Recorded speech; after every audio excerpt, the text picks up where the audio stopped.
Water softener কেন ব্যবহার করবেন এবং ওয়াটার সফটনার কি কাজ করে এই সম্পর্কে কিছু তথ্য দিতে চাই। ওয়াটার সফটনার হচ্ছে পানিতে থাকা যে হার্ডনেস সেটা রিমুভ করার জন্য ওয়াটার সফটেনার ব্যবহার করা হয়। আর এই ওয়াটার সফটেনারটা লাগে কোথায়? এই ওয়াটার সফটেনারটা লাগে হচ্ছে বিভিন্ন ইন্ডাস্ট্রিতে, যেমন বয়লার থেকে শুরু করে যেসব মেশিনারিজগুলোর মধ্যে হার্ড ওয়াটার দিলে অথবা হার্ডনেসওয়ালা ওয়াটার দিলে সেই মেশিনের ক্ষতি হইতে পারে, এই ধরনের মেশিনে সফট ওয়াটার লাগে। আর এই সফট ওয়াটার পাওয়ার জন্য হচ্ছে ওয়াটার সফটনার, সেটা হচ্ছে এই প্লান্ট।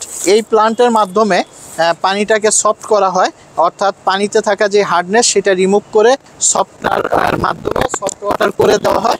এই ওয়াটারটা যদি মেশিনে ব্যবহার করা হয় তাহলে মেশিনের যে ক্ষতি হয় সফট ওয়াটার না থাকার কারণে সেই ক্ষতি থেকে রক্ষা পাওয়া যায়। বিশেষ করে বয়লারের যেমন ভিতরে কয়েলে একটা লেয়ার পড়ে যায়, যদি পানিতে হার্ডনেস থাকে, আয়রন থাকে, এই লেয়ার পরে কয়েলটা দ্রুত কেটে যায় এবং পানি গরম কম হয়।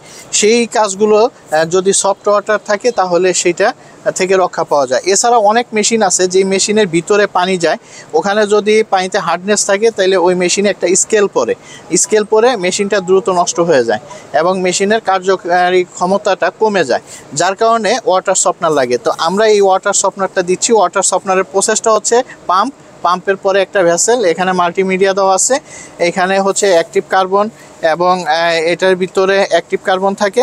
আর দ্বিতীয় যে ভেসেল, সেই 3 নাম্বার ভেসেল, এখানে রেজিন থাকে, ক্যাটায়ন রেজিনের মাধ্যমে পানিতে থাকা হার্ডনেসটা রিমুভ করে দেওয়া হয়। আর এটা হচ্ছে সল্ট ওয়াটার ট্যাঙ্ক। এই সল্ট ওয়াটার ট্যাঙ্ক দিয়ে রিজেনারেশন করতে হয়। এটার ভিতরে যে পানিটা থাকে এটা দিয়ে রিজেনারেশন করলে আবার নতুনের মতো কাজ করে, শেষে একটা সেডিমেন্ট ফিল্টার দিয়ে হচ্ছে এই প্ল্যান্টটা। তো যারা বিশেষ করে মেশিনারিজের জন্য ব্যবহার করবেন বা ইন্ডাস্ট্রিতে ব্যবহার করবেন তারা এটা নিতে পারেন, এটা খুবই কার্যকরী। ধন্যবাদ। আসসালামু আলাইকুম ওয়া রাহমাতুল্লাহ।